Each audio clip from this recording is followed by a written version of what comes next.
नमस्कार दोस्तों। जय श्री राधे कृष्ण।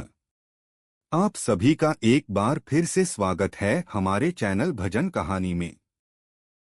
दोस्तों, आज हम बात करेंगे पितृपक्ष में पड़ने वाली एकादशी तिथि को इंदिरा एकादशी के नाम से जाना जाता है। इस दिन व्रत और पूजन के साथ व्रत कथा का पाठ करना वाजपेयी यज्ञ के समान फल प्रदान करता है। इंदिरा एकादशी का व्रत विशेष रूप से पितरों की आत्मा की शांति के लिए रखा जाता है। इस दिन व्रत और पूजा के साथ पाठ करने से वाजपेयी यज्ञ के समान फल मिलता है। इंदिरा एकादशी व्रत कथा का वर्णन महाभारत में स्वयं भगवान श्री कृष्ण ने किया था। आइए जानते हैं इंदिरा एकादशी की व्रत कथा। सतयुग में इंद्रसेन नाम के एक राजा माहिष्मति नामक क्षेत्र पर शासन किया करते थे। इंद्रसेन परम विष्णु भक्त और धर्मपरायण राजा थे और सुचारू रूप से अपना राजकाज कर रहे थे। एक बार देवर्षि नारद का उनकी राजसभा में आगमन हुआ। राजा ने देवर्षि नारद का स्वागत सत्कार किया और उनसे आने का कारण पूछा। नारद जी ने बताया कि कुछ समय पहले वह यमलोक गए थे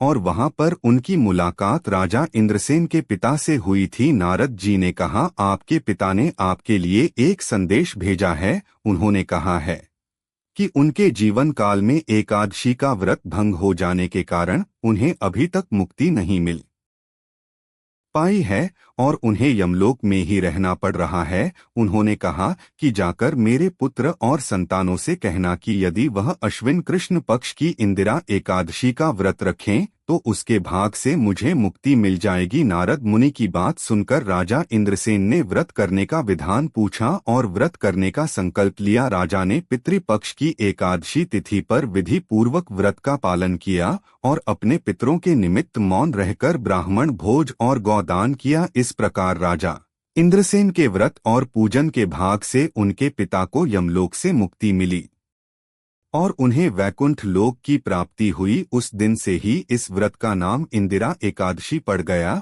और इंदिरा एकादशी के व्रत करने के पुण्य के कारण राजा इंद्रसेन को भी अपनी मृत्यु के बाद स्वर्ग लोक की प्राप्ति हुई थी। पितृपक्ष में पड़ने वाली इस इंदिरा एकादशी के व्रत से पितरों को मुक्ति मिल जाती है और आपको उनका आशीर्वाद। इंदिरा एकादशी के दिन सुबह जल्दी उठकर स्नान करने के बाद सूर्य देवता को अर्घ्य दें, फिर भगवान विष्णु का ध्यान करके व्रत का संकल्प करें। अपने पितरों को याद करते हुए भगवान विष्णु की तस्वीर पर गंगाजल, पुष्प, रोली और चावल का भोग लगाएं और यह ध्यान रखें कि भगवान के भोग में तुलसी की पत्ती को जरूर रखें। पूजा करने के बाद पितरों का श्राद्ध करें और ब्राह्मणों को भोजन कराकर उन्हें अपनी क्षमता के हिसाब से दान दें। ऐसा करने से आपके पितरों को मुक्ति मिलती है और आपको उनका आशीर्वाद मिलता है। आज की कथा अच्छी लगी हो तो चैनल को लाइक और सब्सक्राइब जरूर करें। धन्यवाद।